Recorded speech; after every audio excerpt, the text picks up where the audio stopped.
You know, people have called it the single most beautiful shot in all of sports. It's this sweeping, elegant motion that just seems to defy physics. So today, we're going deep. We're performing an autopsy on a masterpiece, the one-handed backhand. I mean, ask any tennis purist, any commentator, any real fan of the game, they'll all tell you the same thing. They call it pure art. And honestly, when you see a player like Federer or Wawrinka just unleash one, it is really hard to argue. It's the stroke that gives tennis its poetry. Okay, so that brings up a huge question. If this shot is such a beloved masterpiece, why is it a dying art? Why are we seeing fewer and fewer pros, and maybe more importantly, young players choosing this iconic shot? That's the central mystery we're going to unpack right now.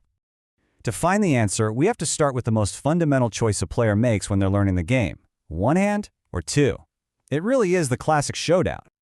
So here's the fundamental trade-off, right? On one side, the one-hander gives you this incredible reach. You can really stretch out for those wide balls. You can carve a beautiful defensive slice. On the other hand, the two-hander is all about stability. With both hands on the racket, you create this solid anchored base that's just perfect for absorbing pace and hammering returns. And that difference leads to some big tactical advantages for each. The one-hander, well, it's a master of deception. From the exact same setup, you can hit a heavy topspin drive or a low skidding slice. It keeps your opponent totally guessing. But the two-hander has a huge advantage against the high, heavy balls of the modern game. That second hand just gives you the leverage you need to get on top of the ball and drive it with power, especially when it's up around your shoulder. And this right here is the one-hander's biggest superpower, reach. Biomechanical studies have actually put a number on this, and the advantage is significant. When you're pulled way out wide on defense, those extra few inches can literally be the difference between staying in the point and losing it. Okay, so we get the what, but how does this shot actually generate so much pace and spin with just one arm? It's time to look under the hood. Let's get into the engine room, the anatomy of the stroke. The secret sauce here is something called the kinetic chain. The best way to think about it is like cracking a whip. The power doesn't come from your arm alone. No way. It starts from the ground up, transferring through your whole body, with each part accelerating the next, until all that energy is just unleashed through the racket. So let's break that chain down step by step. It all starts with the legs and hips. They coil up and then uncoil explosively to start the rotation. That energy flows right into your trunk, which speeds up your upper body. Now, here's the key, shoulder separation. The hips open up while the shoulders stay closed, creating this massive stretch. It's like pulling back a rubber band. And finally, the arm and racket are the tip of the whip, the last and fastest parts that deliver all that stored energy right into the ball. And just how fast is this rotation we're talking about? Get ready for this number.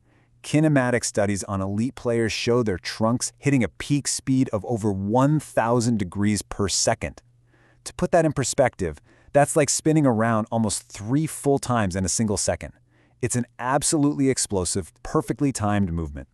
But the final piece of the puzzle, the real secret weapon, is the wrist. At the very last millisecond before impact, elite players do this rapid rotational snap of their forearm. It's called supination. It's almost invisible to the naked eye. But this one tiny move dramatically multiplies the racket head speed and puts all that vicious topspin on the ball. That's the difference between a good shot and a truly great one. But generating that kind of insane force with one arm, well, it comes at a price. And that brings us to the injury risk equation, the price of all that beauty. And this chart right here really lays it all out. It's pretty obvious. Because the two-hander spreads the load across both arms, it's just much kinder to the body. The one-hander, though, it puts way higher stress on the elbow, the wrist, especially on the pinky finger side, and the shoulder. That single arm has to absorb every bit of force. So it's really no surprise that all that extra load leads directly to a pretty familiar and painful list of injuries. We're talking about the classic tennis elbow, chronic wrist pain, shoulder impingement, and rotator cuff strains. For a pro player, just managing this physical toll is a massive part of their career. So, when you add it all up, the physical demands, the way the modern game is played, the rise of the two-hander, what's the final verdict? What is the future of the one-handed backhand? Well, what's so fascinating is that the shot isn't just dying, it's evolving. Today's game, with the new rackets and strings, is all about blistering speed and heavy, heavy spin. So to survive, The next-gen one-hander you see from players like Stan Wawrinka or Stefanos Tsitsipas has become even more extreme. They're using even more aggressive trunk rotation and even more violent wrist snap just to generate enough power to hang in there.